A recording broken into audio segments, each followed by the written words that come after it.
임재의 수성지 수업을 해보도록 하겠습니다. 중요도로 따지면 너무나 중요한 수업이니까 열심히 공부하세요. 자, 임재에 대한 당대의 평가는 와, 쟤 천재야 라고 했대요. 그리고 수성지라는 거는요, 수성지가 근심의 성이거든요. 너네 애니메이션 중에 인사이드 아웃인가요? 그거 있죠? 인사이드 아웃 맞나요? 걔네들이 감정들을 의인화해가지고 걔네들끼리 막 지고고 싸우고 하잖아요. 그쵸? 그래서 그런 우리 시대를 앞서간 사람이죠. 우리 임재가 먼저다 라는 거죠. 그래서 여러분 지금 근심의 성, 그래서 이 근심의 성에 관한 기록이다. 그러면 일단 감정을 의인화했죠. 근데 원래 우리 고전 산문 갈래 중에서요, 고전 소설이 등장하기 이전에 혹시 사물을 의인화한 갈래가 있었거든요. 그게 뭐죠? 그 국순전 같은 것들, 공방전 같은 것들 뭐죠? 가, 전, 채 문학이라고 하죠. 그러면 가전체 문학의 특징은요, 사물을 의인화했다 뿐 아니라 왜 전의 형식을 차용했기 때문에 일대기적 구성, 그 다음에 서술자의 평가, 이게 등장한다는 게 가전체 문학의 특징이잖아요. 그러면 요 수성지는요, 천군 소설로 분류를 하는데 사실 얘가 가전체 소설과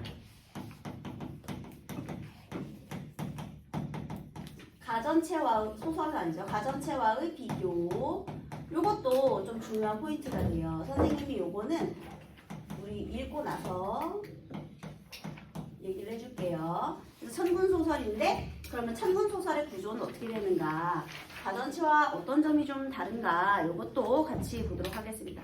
일단 가를 먼저 읽어볼게요. 수성지는 근심의 성에 관한 기록으로 임금인 천군에게 근심이 생긴 과정과 그 귀결을 허구적으로 구성하여 서술한 한문 소설이다.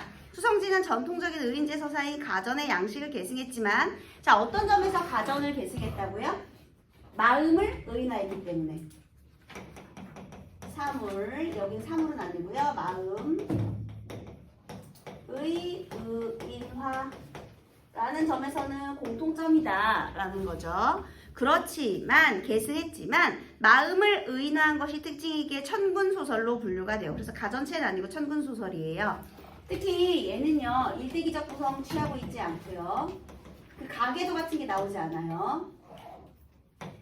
일대기적 구성이 아니고요. 자, 그 다음에 또 하나는 맨 마지막에 서술자, 사관의 평가. 전의 형식에 반드시 필수적인 이런 것도 등장하지 않습니다. 그래서 그냥 의인화하기만 했다, 의인화된 소설이다, 이것만 기억해 두시면 되겠어요.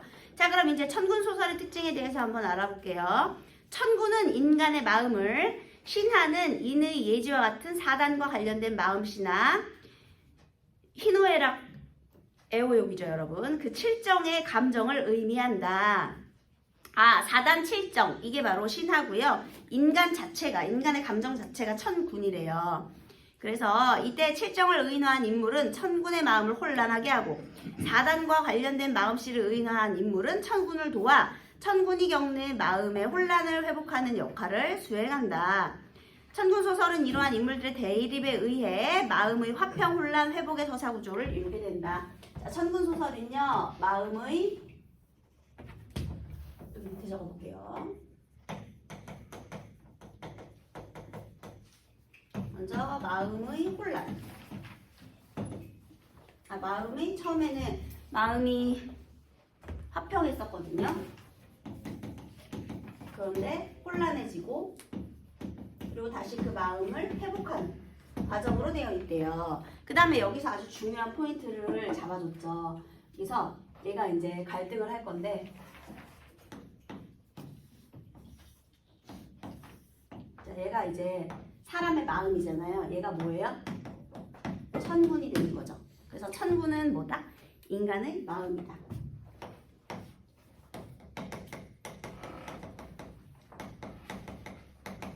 그 다음에 이 마음속에 누가 있대? 사단과 칠정이 있대요. 그럼 얘들아, 사단과 칠정이 대립을 하기 때문에 마음이 혼란을 겪는 것이거든요. 사단과 칠정이 조화를 이루면 괜찮겠지. 그치? 자, 그런데 여기서 봐봐라. 사단은 인의 예지, 좀 좋은 거죠. 그래서요, 여기서 얘네들이 이제 신한데요. 이 사단과 칠정 신한데, 어떻게 보면 얘는 이성, 그리고 얘는 감정의 측면을 담당해요. 자, 우리 사단으로서 7정을 다스려야 하거든요. 그러니까 내가 감정에 혼란이 왔어. 그러면 막 마음이 막 들뛰고 날뛰고 하겠지. 근데 그거를 이성으로 좀 조절할 수 있어야 된다. 이게 바로 천군소설의 특징이 되겠습니다.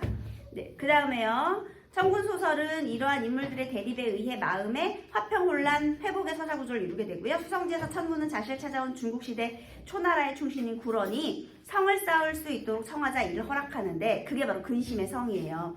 여기서 이제 갑자기 초나라의 충신인 구런이 누구냐 궁금하겠죠? 여러분 있잖아요. 구런의 고사가 되게 유명해서 우리 고전 시가나 산문에 굉장히 자주 등장합니다. 초나라의 충신이었던 구런이요. 간신의 모함으로 쫓겨났어요. 근데 얘가 자존심이 너무 상한 거야. 그래서 이 세상이 모두 혼탁하고 어지러워도 나만은 취해 있지 않겠다. 나만은 혼자 중심을 잡고 깨끗하게 지내겠다라고 하면서요. 머리를 풀어헤치고 막 강가를 헤매다가 돌멩이를 끌어안고 그 명나스라는 강물에 몸을 던져서 투신을 했거든요. 그러니까 억울해서 죽었지. 강물에 뛰어들어서. 보통 그렇게 구런의 고사가 있는데요. 근데 얘들아, 구런의 감정은 무엇일까 그럼? 이 구런의 고사 속에서 알고 있는 구런의 감정. 어떤 감정을 의인한 것일까? 엄청나게 슬프고 억울하지. 모함당해서 죽을 만큼 힘들었잖아. 근데 여기서 이제 죽은 건 아니고 이제 여기로 찾아온 거야. 천군한테. 그러면 슬픔이 다가온 거죠, 여러분. 그래서 얘가 근심의 성을 쌓아요. 여기에 이제 수성을 쌓는 거야.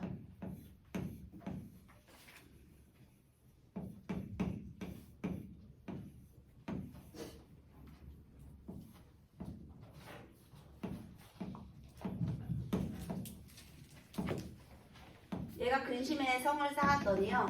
여기에 수성, 근심의 성이에요. 여기 이렇게 얘가 성을 이렇게 만들었더니 여기에 온갖 슬픔들이 다 모여드는 거야. 그러고 이제 성이 된 거야. 얘들아 원래 있잖아. 내가 한번 안 좋은 생각이나 슬픈 생각이 나면 그 슬픔이 슬픔을 낳고 슬픔이 더 슬픔을 낳고 해가지고 그게 더 슬퍼지잖아, 얘들아. 그래서 내 마음이 너무 혼란스러운 거야. 이 성 때문에.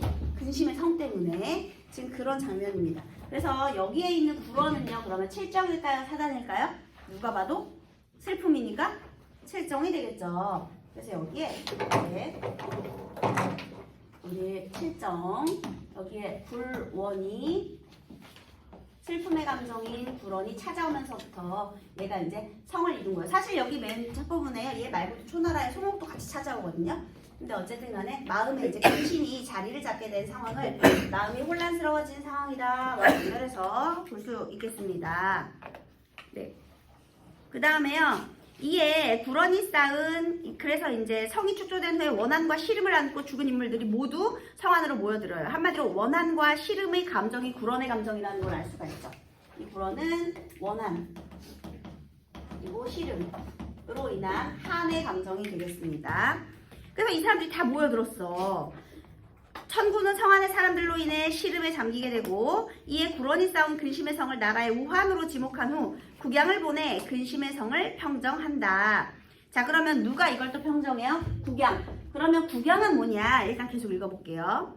국양이 혹시 사단인가? 이렇게 생각할 수 있는데 자, 그 다음 볼게요. 이러한 점에서 수성지는 천군소설의 서사 구조를 따르면서도 사단 이외에도 마음을 화평하게 하는 작가의 방안을 확인할 수 있는 작품으로 평가받고 있다. 이 부분이 제일 중요한 부분이야, 얘들아. 지금 누가 평정해? 국양이. 그런데 여기에서 천군의 서사 구조를 따르면서도 사단 이외에도 마음을 화평하게 하는 작가의 방안을 확인한대요. 그게 누구겠니? 국양이겠지. 여기서 그렇게 설명해줬잖아. 얘들아 원래 이론을 설명하고 이제 비평하는 이런 글이 나오잖아요. 그러면 이걸 꼼꼼하게 분석한 다음에 본문을 읽어야 돼요. 여기서 굉장히 중요한 정보를 많이 주거든요. 자, 그러면 사단이 아니라는 거지. 국양은. 사단 이외에도 뭐야? 마음을 화평하게 하는 사단 이외의 마음을 화평하게 다스릴 수 있는 수단, 마음 화평하게 다스릴 수 있는 수단, 그것이 바로 무엇이냐? 바로 국양이라는 거죠.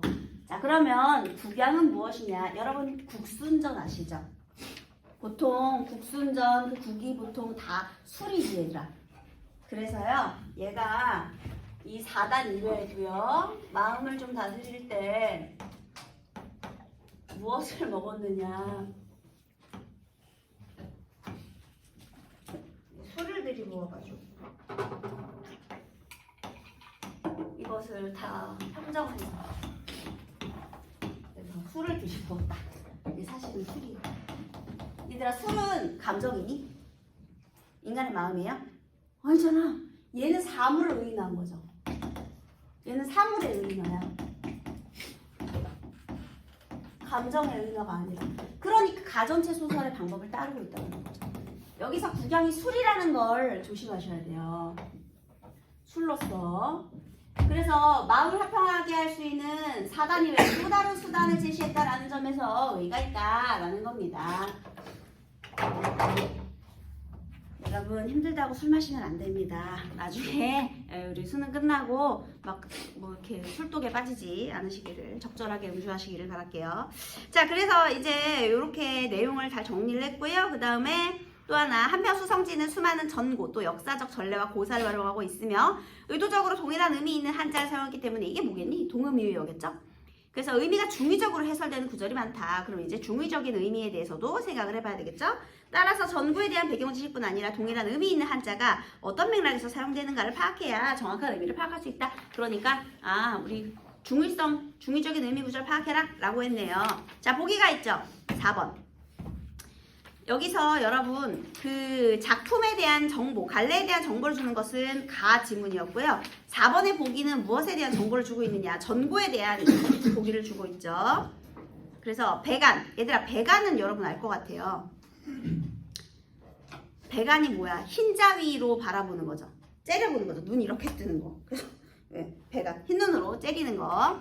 그래서 동진의 만적이 좋은 사람은 푸른 눈으로 보고 싫은 사람은 흰자 위를 드러내고 맞이했대요. 유리종하고 습까지. 그래서 여기서 보니까요. 술잔, 그 다음에 습시 가문의 연문, 술을 마시며 지낸 연못 이렇게 됐네요. 해골의 즐거움. 죽은 자의 세계에는 위로는 군주가 없고 아래로는 신하가 없으니 자유롭고 지상에 수고로운 일도 없으니 즐겁기만 하다. 산 것보다 죽은 게 낫다라는 거네요. 그죠? 네, 그 다음에 고주. 얘는 외로운 군주거나 술이거나 병, 군대거나 술병이거나 뭐 이렇게 내용을 얘기했네요. 자, 이제 본문을 한번 읽어보도록 하겠습니다. 주인홍이 글을 올리자 천군이 비답을 내렸다. 천군이 아까 인간의 마음이라고 했죠. 내가 비록 부덕하지만 간언에 대해서만은 물 흐르듯이 따르고자 한다. 주인홍이라는 사람이 간언을 올렸다는 걸 알 수가 있죠. 국장군을 영접하는 일을 모두 주인홍에게 이리 많이 힘써 주선하라. 국장군을 영입할 거래요. 자, 여러분 여기서 국양, 얘가 국장군이라는 걸 알 수가 있죠. 해결이 안 돼서요. 이 수성, 근심의 성을 물리치기 위해서 국장군을 영입하자고 제안한 사람은 누구일까요? 주인홍. 자, 그러면 얘죠. 여기서 주인홍이 나오는 거죠. 참고로 이 주인홍은요.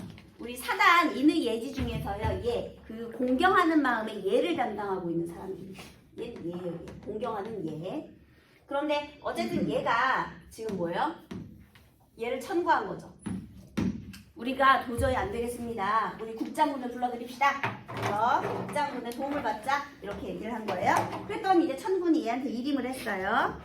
공방이, 얘들아 너네 공방전에 공방은 알걸? 동그라미 안에 방 네모가 있어요. 이거 뭐죠? 동그라미 안에 네모 있는 거? 이역전을 의인화한 거죠. 얘들아 원래 술 먹을 때 돈 내야 되잖아. 그러니까 공방이 국장군과 친분이 있으니 불러올만 합니다. 그래서요 여러분 주인홍이 국장군을 영입하기 위해서 또 누굴 써요? 공방을 불러들이죠. 공방의 도움을 받죠. 그래서 여기서 공방, 얘는 이제 돈의 의인화. 그래서 일단 요렇게 불러드리게 되는 거죠. 공방의 도움을 받아서 국장군을 불러주자. 자, 그 다음에 천군은 즉시 공방을 불러 말했다. 네가 나를 위해 잘 말해서 인재를 갈망하는 내 뜻에 부응하도록 해라. 공방이 천군의 명을 받고 그 무리 100문과 얘들아 1문이 엽전 하나거든요. 그러니까 100문도 돈이에요. 그의 무리와 함께 지팡이를 짚고 길을 나서 강촌과 산촌을 두루 다녔지만 구경 찾지 못했다. 목동 하나가 도롱이를 걸친 채 소를 타고 오는 것을 공방이 물었다. 국양장군은 어디에 사느냐? 여기서 멀지 않습니다. 목동은 녹양촌 안에 붉은 살구꽃이 핀 담장을 가리켰다. 보통 있잖아요. 붉은 살구꽃 이렇게 이게 행화잖아요, 여러분. 이렇게 보통 자연 친화적인 삶 속에서 술과 함께 지내잖아, 대부분들. 그죠? 그래서 이렇게 술은 이런 데서 살고 있고요. 또 공방은 즉시 풀이 우거진 시냇가 오솔길을 따라 담장 앞에 이르렀다. 과연 국양이 푸른 깃발 아래 목로주점의 미인을 데리고 앉아있다가 얘들아 너네 그거 아니? 술집은 간판이 있어야 되죠. 옛날에 술집은 푸른 깃발을 달아서 술집이라는 걸 표시했대요. 그러니까 푸른 깃발이라는 것 자체도 술집이라는 뜻이고요. 그 다음에 목로주점의 미인, 술집에 가면 항상 누가 있죠? 주모가 있잖아요. 그치? 그래서 이게 이제 주모와 함께 공방이 오는 것을 보고 배간으로 대하며 말했다. 아, 여기 배간이 나왔네요. 여러분, 자 그러면 처음에요. 공방이 왔을 때 국장군이 어떻게 쳐다봤다고요? 자, 이제 여기서요. 공방이 지금 국장군을 영입하는 장면인데요. 얘가 온 것을 보고 처음에 배간으로 바라봤대. 얘들아, 호감이야, 비호감이야? 비호감으로 봤다는 거죠. 괄시하며 쳐다본 거예요. 싫어했다는 거죠. 힘들게 먼 곳 찾아왔는데 제가 무엇으로 보답하지요? 힘들게 여기까지 왜 왔니? 이런 뜻이 되겠습니다. 여기서 중요한 포인트는 이 말이 아니라요. 배간이요. 배간. 굳이 여기 보기에 배간의 뜻까지 설명해 준 것은 얘를 잘 파악해라 이런 의미가 있습니다. 야, 힘들게 여기까지 왜 왔어? 뭐 바라봤냐? 이렇게 된 거죠. 그러자 일단 태도가 안 좋잖아. 배간으로 갔잖아. 그러니까 공방이 꾸짖으며 말했어요. 금초로 바꾸어 오기를 바라오. 서량을 바라는 게요. 자, 여기에도 주석이 달려있죠. 금초는요, 황금이랑 담빛고리로 장식한 관이래요. 그러니까 한마디로 금초로 바꾸어 오기를 바라냐. 나보다 더 높은 관직에 있는 사람이 오기를 바라냐. 왜냐면 돈이 왔으니까. 그래서 더 높은 사람이 널 데리러 오길 바랬냐. 아니면 서량, 술이라고 돼 있죠. 아니면 술이라도 좀 더 대접하길 바라는 것이냐. 왜 이렇게 나를 경멸하냐. 경멸했다라고 나와 있죠. 복초임금께서 여러분 지금 공방에게 명령을 내린 사람이 천군이죠. 그럼 복초임금이라는 게 천군이네. 그런데 왜 복초라는 말을 썼느냐. 처음으로 돌아가고자 하는 임금. 얘 다시 근심을 회복하고 싶어 하잖아요. 마음을 회복하고 싶어 해서. 그래서 그 천군께서 근심의 성 때문에 힘겨워하시다가 장군이 세상에 불편한 일을 제거하는 것을 자기 임무로 삼는 데 뜻을 두고 있다는 말을 들으셨소. 여러분 세상에 불편한 일을 제거하는 것. 이게 바로 술의 임무라는 거죠. 왜냐하면 마비시키니까요. 다 잊어버리잖아요. 그죠? 근본적인 해결 방안은 아니지만 그리하여 아침 저녁으로 장군이 오기를 바라며 임금을 올바른 길로 인도해달라는 부탁을 내리고자 하오. 내가 장군과 대대로 그분이 있기에 특별히 보내 맞아오게 하셨거늘 어찌 이처럼 무례하오. 막 꾸짖었어요. 국양은 그제야 배가 감추고 청안으로 보이더니 내가 임금의 명을 받고 너희에게 임무를 하사하려고 왔다라고 얘기했더니 얘가 어떻게 했대요? 그 다음에 처음에 배간이었는데 얘기를 하고 나니까 다시 청안으로.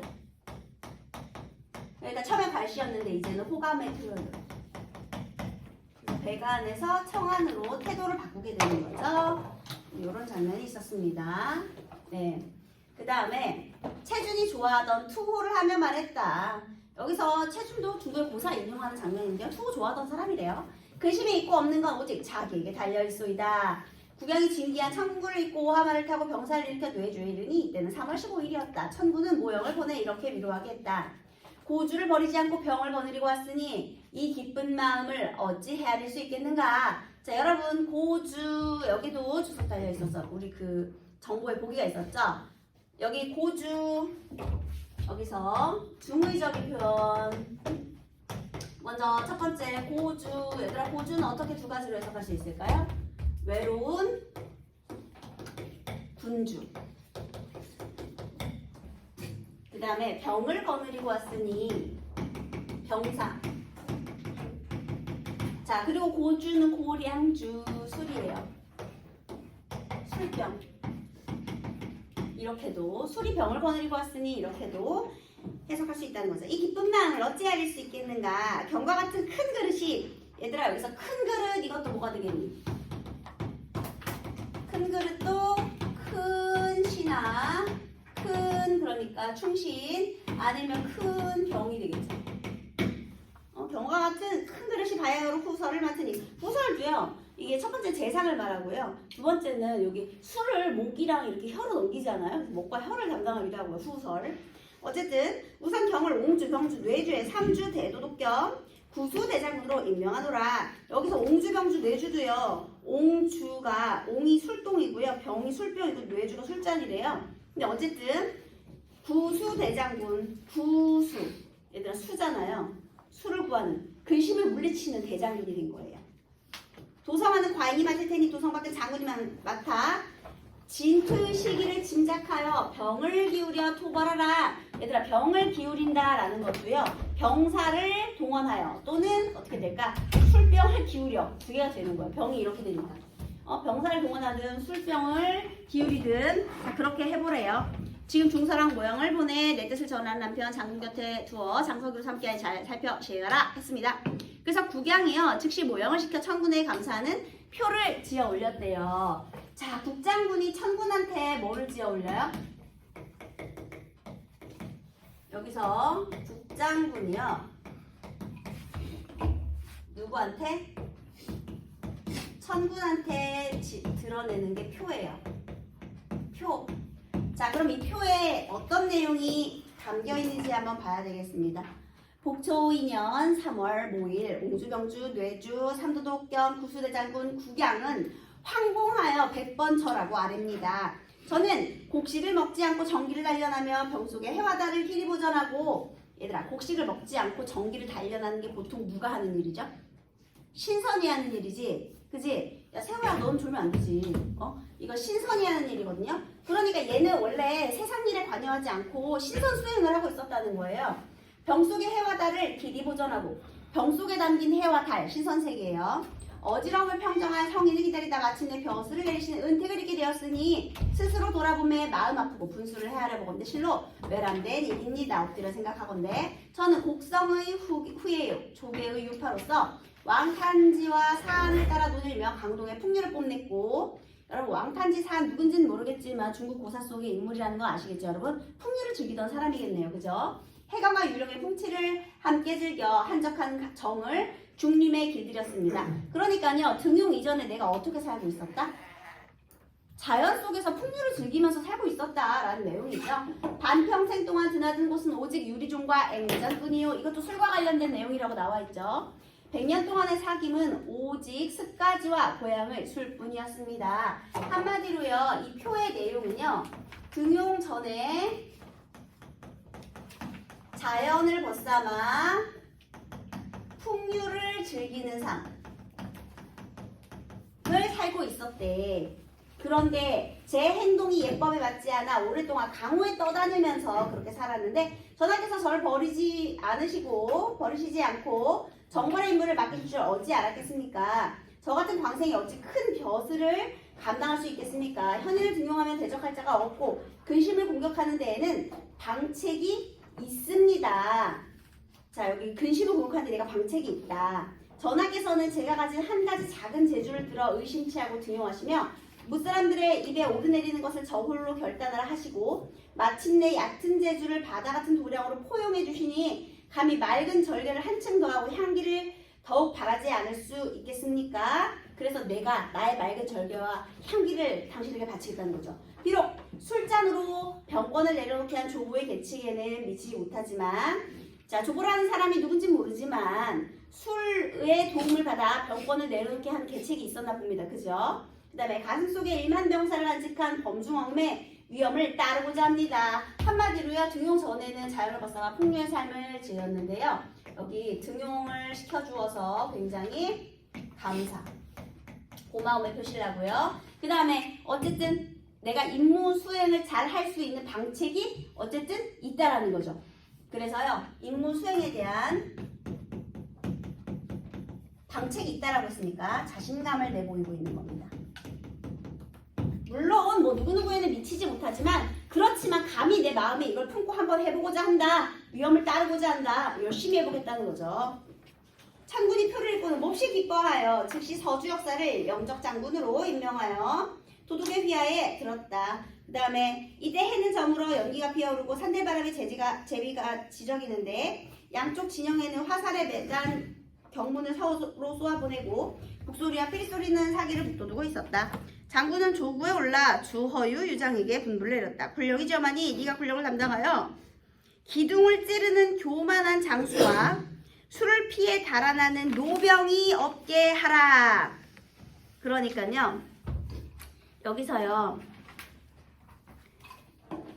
그 장군이요. 기둥을 찌르는 교만한 장수와 그 다음에요. 술을 피해 달아나는 노병이 없게 하라. 그러니까 전부 술 마시게 하라는 거죠, 여러분. 그죠? 예, 그 다음에 그러자 군중이 엄숙해져 감히 떠드는 자가 없었고 나아가고 물러서는데 질서가 있었으며 공격하여 전투를 벌이는데 법도가 있었다. 진법은 육화, 진법을 본받으니 이것은 해바라기 모양을 본떠 만든 것이다. 옛날 이정이 고구려를 공격할 때 산이 험준해서 제갈공명의 팔진법을 쓸 수 없었으므로 육화진법을 대신 썼던 것인데 지금 이 진법을 쓴 것이다. 그래서 지혜까지 갖췄네요. 네, 그러면 여기서 왜 육화진법을 본받았어? 여기서 이 산세가 험준하다는 걸 알 수가 있죠. 장군은 옥주를 타고 주지를 건너며 칼로 사대를 치며 맹세했다. 반드시 근심의 성을 소탕하고 돌아올 것을 이 물에 걸고 맹세하노라. 이윽고 해구에 정박한 뒤 즉시 장석이 모형을 불러 당장 경문을 짓게 했다. 경문은 다음과 같다. 자, 국장군이요. 이번에는 경문.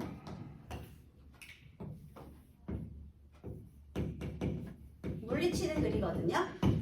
국장군이 누구한테 경문을 지었겠니? 수성안의 사람들에게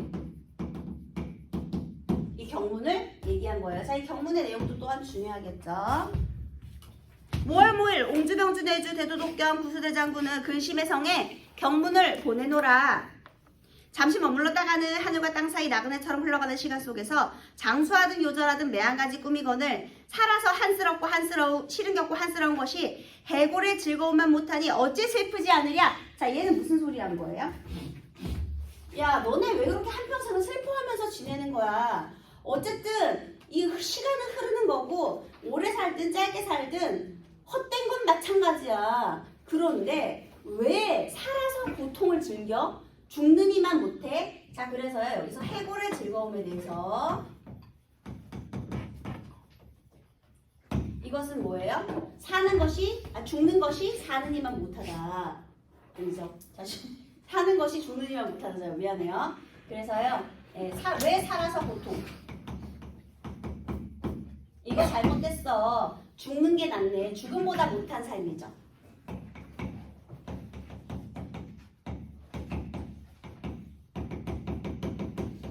이거에 대해서 얘기를 한 거예요. 그래서 왜 차라리 죽으면 자유로운데 살아서 왜 굳이 고통받니? 어차피 헛된 건데 이렇게 얘기를 해요. 그러면서 어찌 슬프지 아니하랴 이렇게 서리적 표현으로 너희 근심의 성이 오한이 된 지 오래다. 임금에게 쫓겨난 신하 근심에 잠긴 안락 절개에 있는 선비 시인들이 근심의 성을 찾아와 거울 속에 얼굴이 쉽게 시들고 머리카락이 서리처럼 하얗게 새니 그 세력을 더 키워 제압하기 어려운 지경에 이르게 해서는 안 될 줄 안다. 시름이란 건 누구나 있는 건데 걔네들끼리 똘똘 뭉쳐서 이 기세가 너무 강해졌기 때문에 조화를 이루지 못해서 문제가 되는 거예요. 네, 그래서 지금 나는 천군의 명을 받들어 신풍의 병사를 통솔하여 술이죠. 서주 역사를 선봉으로 삼고 합리와 해오를 비장으로 삼았으니 여러분 여기서 합리와 해오가 뭔지 알아요? 합리는 조개, 해오는 개예요. 이게 안주가 되는 거죠. 그래서 술과 안주. 제갈공명이 진해버려 풍운지를 펴고 조폐왕 항우가 고금 제일의 용맹을 떨친다 한들 우리 앞에서는 아이들 장난에 불과하거늘 어찌 우리를 당해내겠느냐? 하물며 초나라에서 홀로 취하지 않은 9월쯤이야 개의할 게 뭐가 있겠느냐? 경문을 받는 날로 어서 뵙기를 들라. 자, 여기서요. 초나라에서 홀로 취하지 않는 구런이라는 표현이 있었잖아요. 구런이 그 선생님이 아까 억울해서 강물에 몸투신했다고 했잖아요. 그런데 걔가 이런 말 했거든요. 이 세상 사람을 모두 취해도 나 혼자 맨정신 유지하겠다고. 그러니까 다 이제 술 공격 받으면 다 취해야 되잖아요. 근데 구런 하나쯤이야. 뭐 내가 꺼리겠느냐 이렇게 얘기를 한 거예요. 그 다음에 출납관으로 하여금 소리 높여 경문을 읽어 근심의 성 안에 두루 들리겠다. 그러자 성안 가득한 사람들이 모두 항복할 마음이 생겼지만 오직 구런만이 굴복하지 않고 자, 그러면 여기서 경문은요. 해골의 즐거움을 이야기하면서요. 그래서 항복을 권유하고 있죠. 그 다음에 자신의 능력도 언급했죠. 우리가 치면 마땅히 당해낼 자가 없을 것이다. 그죠? 그러면서 항복을 권유했죠. 마땅히 우리가 지금 이런 병사를 일으키면 뭐 불언쯤이야 개인이 하겠느냐. 그래서 다 당연할 자가 없을 것이다. 그러니 항복해라. 이렇게 얘기했어요. 자, 그러자 즉 국장군이 등장을 해서요. 여기서 우리 국장군이 여기다가 경문을 딱 보낸 거죠. 한마디로 국장군이 어떻게 했어? 술을 딱 마신 거야. 그랬더니 이 근심의 성 안에 있는 사람들이 오직 굴언만 굴복하지 않고 머리를 풀어헤치고 달아나 어디로 갔는지 알 수 없었고 다 굴복했다는 거죠. 장군이 핵으로부터 병 안에 물을 쏟아붓듯이 술을 들이부은 거죠. 기세 등등하게 파죽지세로 이 대나무가 쪼개질 때의 거침없는 기세죠. 내려오니 공격하지 않아도 성문이 저절로 열렸고 싸우지 않고도 온 성이 항복했다. 술로써 드디어 함락을 했습니다. 장군은 무용을 뽐내고 위세를 드날리며 군사를 흩어 외곽을 포위하기도 하고 군사를 모아 내부의 질을 치기도 하니 바다에 밀물이 몰려오고 강가의 성곽에 비가 퍼부어 범람한 듯했다. 드디어 성이 함락이 되었습니다. 그래서 회복하게 되었다. 오직 누구만 빼고요? 불언만 달아나고요. 나머지 사람들은 전부 다 항복을 한 거죠. 네, 불언만 달아났어요. 천군이 영대에 올라 바라보니 구름이 사라지고 안개가 걷히며 온화한 바람이 불고 봄날에 따뜻한 햇빛이 비쳤다. 드디어 이제 마음에 어떻게 된 거예요? 평안을 회복하신 거죠.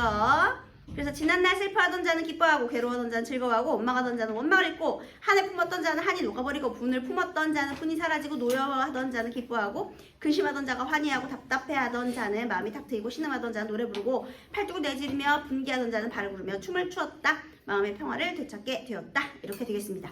됐죠? 자, 이제 정답 맞춰볼게요. 주제는요, 인간의 마음이 조화를 이루어야 된다. 그래서 인간의 심적 조화의 필요성이에요. 주제는 심적 조화의 필요성.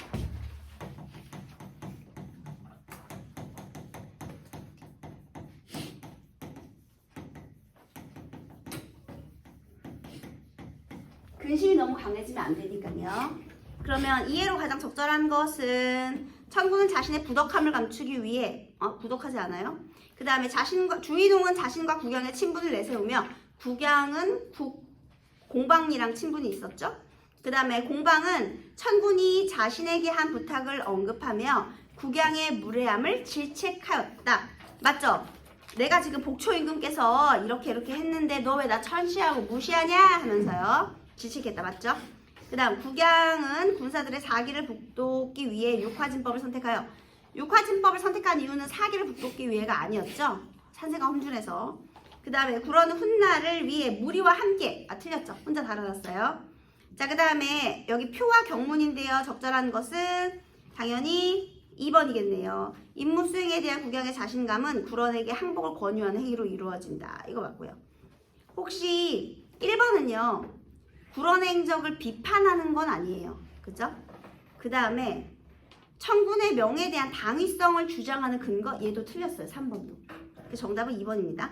그 다음 가를 참고하여 나를 감상한 내용으로 적절하지 않은 것은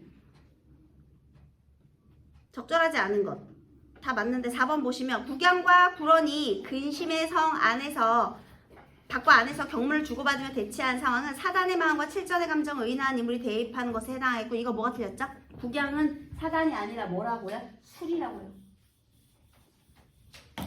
이거 사단 이외에 마음을 화평하게 하는 수단이었죠. 이거. 그래서 얘가 사단이 아니기 때문에 이게 틀린 겁니다. 이거 중요하죠. 그 다음 여기서 4번에서 적절하지 않은 것 정답은 5번이겠네요. 인생의 즐거움은 근심의 성 밖에서 찾을 수 있다. 국양이 근심의 성 안에 있는 사람들의 저항을 안타까워하는 이유. 얘들아, 인생의 즐거움을 근심의 성 밖에서 찾을 수 있다예요. 미음이요. 살아서 한스럽고 얘들아, 여기 근심의 성 안에 있든 밖에 있든 다 살아있는 거예요. 해골의 즐거움은 차라리 죽는 게 더 나을 수 있다는 건데 죽으면 근심의 성이고 바뀌고 없어. 그래서 틀렸어요. 근심의 성 밖에서 찾는 게 아니에요. 얘는 지금 삶과 죽음의 문제를 얘기하고 있기 때문에 범주가 달라요.